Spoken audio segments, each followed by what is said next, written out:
welcome back to the channel. Today we're going to be talking about goals and plans and how to make some good goals and the plans to make sure you can pull those goals off. And let's start with what are goals. Goals are things you want to have accomplished in a certain time frame. So you have short-term goals, you have long-term goals. All right, so short-term you may say, well, 6 months I want to have this done. And then long-term goals may be 1 year up to 5 years or even longer. So you want to start with what are my short-term goals, and then what are my long-term goals. So that's how you start. And then you want to make sure you have plans to go with those goals, because if you don't have plans of how to execute the goals, you're just really wasting your time, because you don't have a way to actually pull the goals off or how you're going to get them done.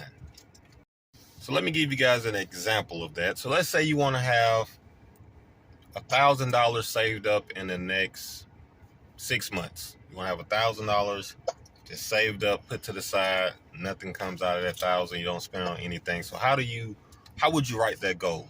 So first you write goal, and you have save $1,000 by such and such date, whatever, put it at 6 months.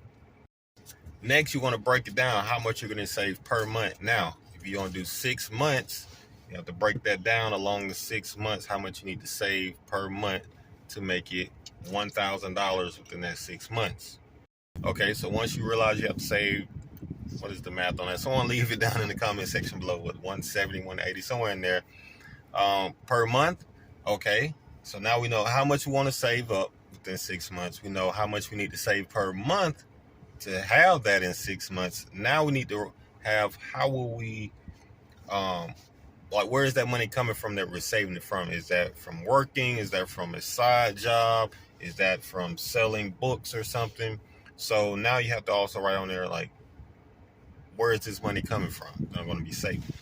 So once you get that done, now you have where the money's coming from, how much you need to put up per month, and how long it's going to take to have that money saved up. And that's pretty much how you would do it with any goal you want to have. How do I get started? What is it going to take? And you go from there. Because if you had to wrote down, I just want to have 1,000 in 6 months, and you realize that I wrote the goal, and in 6 months you haven't achieved it, well, you didn't write down how you was going to save it, where was it going to come from, or any of that. So you want your goal to be realistic, and you want it to have a plan to go with it. And a great tip for that is to also make sure when you're doing your goals, make sure you want to keep it to something that you can achieve. Yes, you want to aim high, but don't aim too high, because you don't want to have where it will discourage you. That's the thing about goals. If you don't make it to where it's reachable or realistic, you can overput the goal, make it too high, and then you won't achieve it. Then you'll get discouraged from trying to complete it. For example, let's say you want to read books. So you have a goal to read maybe 10 books in a year, right? But I said 10 books in a year, but let's say you want to do 100 books in a year. All right, well, how many books would you have to read per month to reach 100 books in 1 year?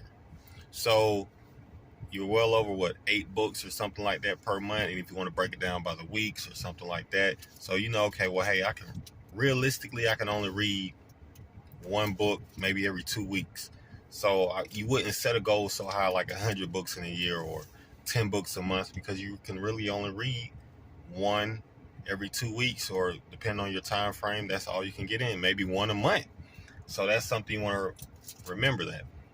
Now, what kind of goals should you set is a good question, because the goals you set will determine, where you are in the future, 6 months, year, up to 5 years or more. So you make sure you want to set goals that's going to keep you moving forward. Maybe you have a goal where you want to start your own business. Maybe you want to start a new career. So set goals that's going to help you move forward. So if you're going to set a goal for a new career, then you're going to set, okay, in such and such time frame, I want to start this career here. All right, so how are you going to go about doing that? Are you going to fill out applications every day, every week? Do you have the credentials for that field to get hired? Do you have what it takes to get through the interview? You want to start a business. What time frame? When would you like to start the business? What will you need to get started in the business? Is there any money that you're going to need? Is there any resources that you will need? And you're going to need to know all this, because that will help you achieve the goal. Don't just set the goal and not have a plan to actually pull the goal off. So those are my tips on goals and on plans. And if you have any goals or plans that you'd like to share, leave it down in the comment section below. And thank you for tuning in on today's video, and I will catch you on the next one.